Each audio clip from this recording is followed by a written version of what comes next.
Hi guys, hi. This is Eva from Bay Harbor Med Spa, Miami and Atlanta. And today we are going to talk about why your hair is growing on your face. After you wax it, after you shave it, after you tweeze it, it feels like it's there 6 hours later. So let me just talk to you about this. Just a second. Okay. Let me just talk to you about this. And this is very, very important that everybody should know. Hi, Klappa. Hi, everybody. Guys, I can't see you because I'm driving, but I'm going to explain something very important. So when you remove your hair and the hair comes back 2-3 days later and you're getting denser and denser hairs, that tells me only one thing. Hi, YouTube. That tells me only one thing. That you have a hormonal imbalance. Now, what is hormonal imbalance? Like, a lot of people really don't know what hormonal imbalance is. So hormonal imbalance can be several things at the same time or one thing at the same time. So let's just say that the most common thing is PCOS, polycystic ovarian syndrome. What that actually means is that you have cysts on your ovaries, you have cysts in your abdominal cavity, and these cysts are actually causing or are caused by hormonal imbalance, which means you have irregular periods very often. You gain a lot of weight. Why? So you have three dominant hormones: estrogen, progesterone, and testosterone. Estrogen and progesterone are female hormones. Testosterone isn't, but we all have the same hormones. But here's what happens when there is an imbalance of hormones and you get excessive hair growth on your skin. Here's what happens. Testosterone becomes the dominant hormone, suppresses, or by nature, due to hormonal imbalance, your estrogen and progesterone is lower. And now you're getting stimulated hair follicles with testosterone and you're getting more hair growing. Now you say, okay, Eva, but still, why? So here is the why. If you can picture yourself, so every human being, before we are born, when we are in our mother's bellies, and we are being created, on square inch of skin, we have 1,000 hair follicles on a square inch of skin, on the areas that we have hair, normally. Now, here's what happens. When you have 1,000 hair follicles, how do hair follicles live? So just think about your head. Why are you losing hair on your head, for instance? It's because your hair follicles are dying. Why are they dying? Because you are not getting blood supply. Okay, what's blood? How is blood relevant to hormones? Well, blood carries hormones, oxygen, and food. Hormones, oxygen, and food. Blood carries it into the hair follicle. And if you have elevated testosterone and it's carrying it into the hair follicle, it will stimulate, it will germinate the hair follicles, and hair follicles will suddenly start growing out of nowhere, and it will get more and more and more. So let's just take me, for example. So I am not a hairy person. So let's say that I had hair on my legs, which is absolutely normal, but I had not a lot of hair on my hair because I'm not hairy. But I have a daughter. I have only one child. I have a daughter. And my daughter suffered from PCOS and endometriosis since she was 14. My daughter was hairy from the forehead to her toes. She was like a little monkey. She had so much hair. Why? Because she suffered first from PCOS. She had hormonal imbalance. Then she suffered from endometriosis. Then she also suffered from Hashimoto, thyroid condition. All of that are hormones. All of them are related, directly related to your hair growth. So I had to treat her, and she was in treatment for 30 years. I'm not going to bore you with the horrible condition my daughter was in and the horrible condition she ended up. But let's just say this, that hormonal imbalance can make your life extremely miserable, whether you are black or white, and particularly when you are a teenager. Because when you have hormonal imbalance and you have hairs, children today in the world are cruel. Children, girls and boys, are cruel. And so when you are 11, 12, 13 years old and you have facial hair and neck hair, children are cruel. They will tease you. They will tell you bad things. What does that do to self-esteem? It pushes it all the way down. Then, because you have hormonal imbalance, what's the next thing that happens? Not only are you getting hair, but you're also gaining weight. Because you're gaining weight because you have imbalance of hormones, and you're gaining weight because you're very depressed, because you're ashamed. As a teenager, you think the world is coming to an end because you have hair, and the children are teasing you and making jokes about you. So now you're getting overweight and you have facial hair. And misery likes company. So on top of all that, what do? You eat. Because food is comfort. And when we are upset, when we are depressed, irrelevant of any condition, what do we do as women? The first thing, we go to the fridge. What do we do in food? We are looking for something sweet. It's just because we are used to it sweet, and sugar gives us a momentary high, but sugar also stimulates more hair growth. So it's a very, very vicious cycle.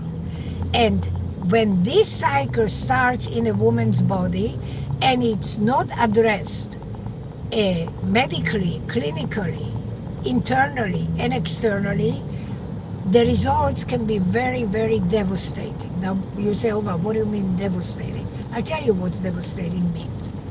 When you gain weight and you become 300 pounds, and you pluck your hair, you tweeze your hair, you wax your hair. Let's just take people who are darker pigmented, Middle Eastern, Mediterranean, black, African, whatever. And you become extremely, extremely overweight. You become miserable. Just think about this. This is just like a reality check, right? So you become miserable because you are overweight. You become miserable because your face and your neck is totally wounded from plucking and waxing and threading. And you have to wear a ton of makeup, but you have bumps. You can't cover up with makeup the bumps. You can cover up some of the discoloration, but not the bumps. And what does it do to your soul? And what does it do to your heart? It destroys you. It destroys your self-confidence. What happens then? What happens then? Now you are no longer a teenager, you are 16, 17. Your hormones are, but you also have natural needs as a human being. And there's two things that come into play. First of all, every human being wants to be loved. Every human being, whether man or woman, doesn't matter. Now, you want to be loved. And a lot of people today misunderstand or don't understand the difference between love and sex. And so what happens? You're overweight, you're miserable, you have discoloration, you have ingrown hairs, you have bumps on your face. What guy wants to sleep with you? Only a lowlife. A lowlife, a guy that has zero interest in your soul, zero interest in you as a human being. Not all, but I would say 99%. And then what happens? The guy talks to you because all he wants is your vagina. He's not interested in anything else. He couldn't care less about you. Now, if you tell me, Eva, how do you know? I'll tell you how I know. Because I do this for 40 plus years. And I treat men and women. And I have discussions because I come from Europe. I'm a very open-minded person. And I talk to black men. I talk to Hispanic men. I talk to women. I talk to everybody. And I acquire tremendous amount of knowledge and experience over the 40-some years that I'm in America. And I hear what guys say. No guy wants to go to bed with a woman that has a beard. A guy that is not gay, a guy that is straight, does not want to sleep with a woman that has a beard and is full of bumps. It's just a given. No guy wants to go to bed with a woman, and let's just be honest. Let's just be honest. Go to bed with a woman that's not particularly attractive. All they care, there is. I don't want to be vulgar, but I will say it like in more proper words in English. But they say when the penis is erect, the brain is up in your ass. So it doesn't matter in principle. So he gets an erection, he doesn't care where he puts his penis in. It can be a goat for that purpose. And that's it. And then either you get pregnant, and if you get pregnant, you're on your own. Because the guy is gone. That guy has zero interest. It's that 1% that is unique, that is human, that falls in love with you, but that's the 1%, but 99% that's not the case. And so this is why I say that it is so crucial that people should understand from the beginning. Mothers should understand when they have little children, when they have teenage girls, when their periods are irregular, when they're gaining weight, when they see here, look, talk, ask questions. You made a baby. Don't you think that you have a responsibility to give your baby the best beginning that you can in this world? And don't you think, since you made the baby already, it's your responsibility to give her a good start? So how can you give a child a good start if you don't care, if you don't know, if you don't inquire? If you don't inquire why your child is gaining weight, if you don't give your child proper nutrition, if you don't take your child to an endocrinologist to figure out, if you don't check your child's period, if you don't check your child's period pads. Yes, mothers should check child's period pads if indeed you see that something is different. Now you say, oh, Eva, yuck, check period pads. Well, let me just tell you something. Because you are not doctors, because you don't know.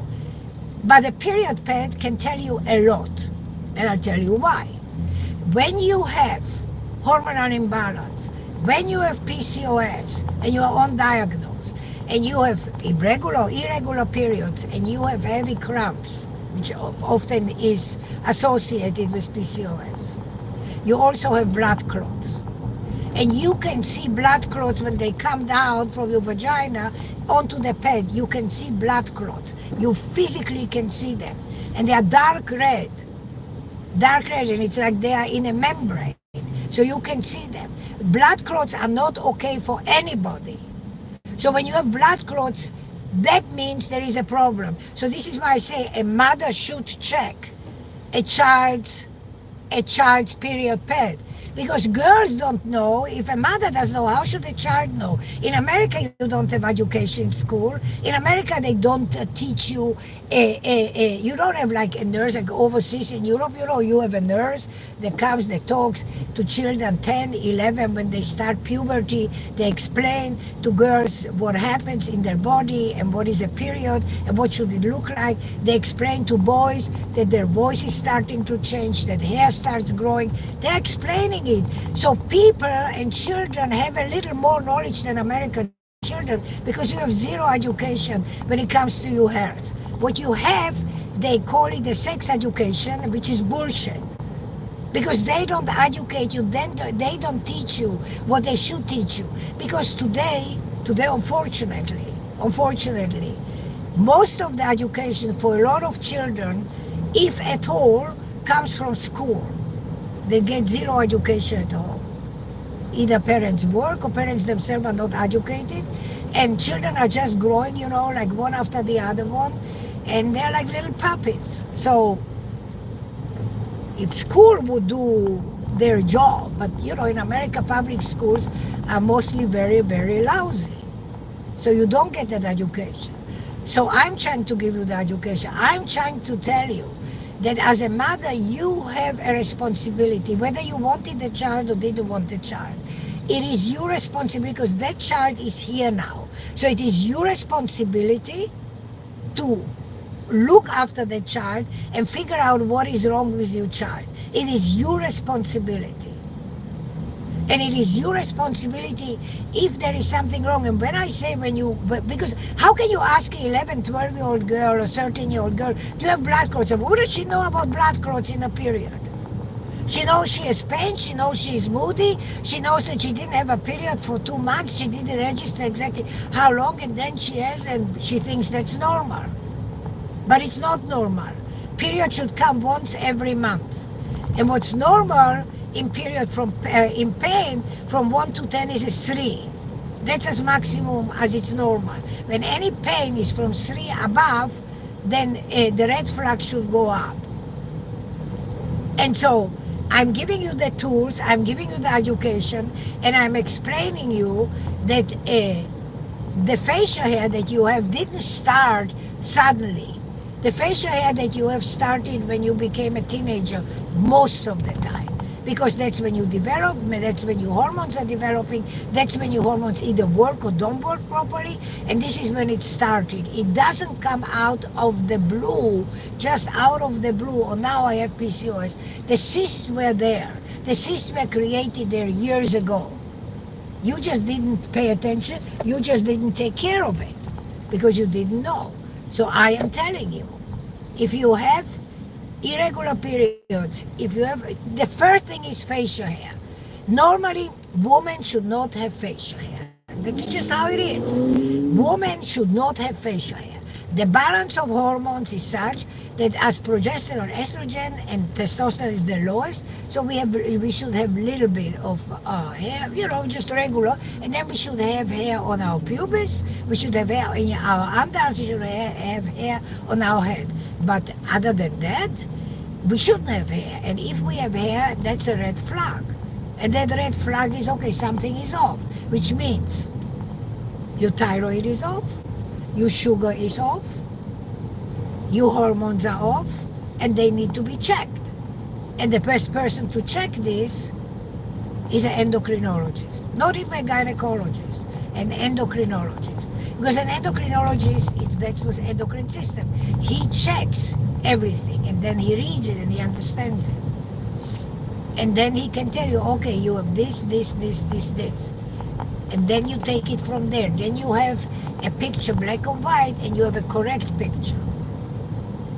Gynecologists are fine, but not all gynecologists are really trained and so deeply knowledgeable in conditions as PCOS and endometriosis and Hashimoto disease and what have you. Gynecologists treat the inside of the vagina. Gynecologists treat the liver babies. Yeah, they know, but they are not endocrinologists. Endocrinologist is a specialist. And that's where you should go, and that's where you should seek help. Now, just so you know, when you get your hair follicles stimulated because you have hormonal imbalance, here's what happens. So let's say on a square inch you have 1,000 hair follicles, and you have about 300 or 400 hair follicles that are active. So what happens? These 400 follicles that became active, even if you go on medication, if you go on hormonal balancing medication, the follicles that became active, will not stop growing. What the medication and tests will do, it will stop the new follicles to be germinated. But the ones that are already germinated and they're growing, those hair follicles can be destroyed only with laser. And so the next step, after you identify the problem of your child or yourself, the next step is to address the hair that you already have. And that you can address only with laser. Or if the hair is white, electrolysis or blonde. But only with laser. Now, what you need to know about laser is that there are two kinds of lasers. There's lasers for white skin, there's laser for black skin. There's only one laser for black skin. That's the YAG laser. And for Hispanic skin, and for Middle Eastern skin, and for Mediterranean skin. Only one laser. It's the YAG laser. Why? Because that particular laser is made in such a way that the laser beam is extremely fast and very long. So when it goes in, it surpasses your melanin. So it goes very, very fast and surpasses the melanin. So it doesn't have the ability to destroy the melanin that's in your skin. So that's the YAG laser. All the other lasers, there are many different lasers. All the other lasers are fine for white skin. YAG is fine for white skin. It's something very interesting. What you can do and use on black skin, you can use on white skin. But what you can use on white skin, you cannot use on black skin, or on dark skin, because there's melanin. And melanin is reactive, so melanin will react. So you cannot use what is used on white people cannot be used on black people, but what's used on black people can absolutely be used on white people. So this is something very, very important to know. And then the last thing, if you really want to address this at the core of it, to those of you who already damaged your skin, so you have ingrown hairs. Now what happens to, let's say, black people or dark people or ethnic people that have ingrown hairs from plucking and so forth, or waxing? So it creates a bump, and that bump is now discolored. Why is it discolored? Because you have inflammation. The ingrown hair causes inflammation. The inflammation causes discoloration. So now how do you get rid of the discoloration? Trust me, you cannot get rid of the discoloration with lemon. You cannot get rid of discoloration with turmeric. There is, if you have to get rid of the discoloration, then you really have to use something that will work and will work slowly and effectively. So, another thing, as I said, I treat black skin over 40 years. And out of the 40 years, 27, I could not help black people. To get rid of their discoloration. Oh, I had glycolic acid, but that was for white people. I manufactured glycolic acid, but that was for white people. And it took me 27 years of try and error until I found a treatment, a solution, a product that I worked on myself. And that product is called mandelic acid. And I created a treatment, a kit that consists of 6 items. And we called it the Mini Eva Skin Lightening Kit. And that kit is what every patient of mine, whether you come to my Miami Beach Bay Harbor location or you come to my Noonan Atlanta location, and I specialize in dark skin, so majority of my patients are dark, ethnic. You buy the lightening kit, and then I teach you, and you use it twice a week. It's not bleaching, it's lightening the discoloration that you physically have on your face. And it doesn't happen overnight. It will take months and months, but that's fine because I'm not hurting your skin. So when the approach has to be a threefold approach. One, you have to go and see an endocrinologist, find out what's wrong. 2, you have to start doing laser hair removal. And 3, you have to start working and lightening the discoloration that the ingrown hairs and the pinching of the skin and the waxing of the skin left on your skin. Now, said all that. First of all, I'm driving, so I can't type anything, nor do I see what people say to me. So please, I highly apologize. I highly apologize. But here is what I'm going to tell you. So if anybody is kind enough and could type this in, because I can't, I don't see, I have driving glasses, not reading glasses. If you could type in my website, which is skinrenewalmethod.com, skinrenewalmethod.com.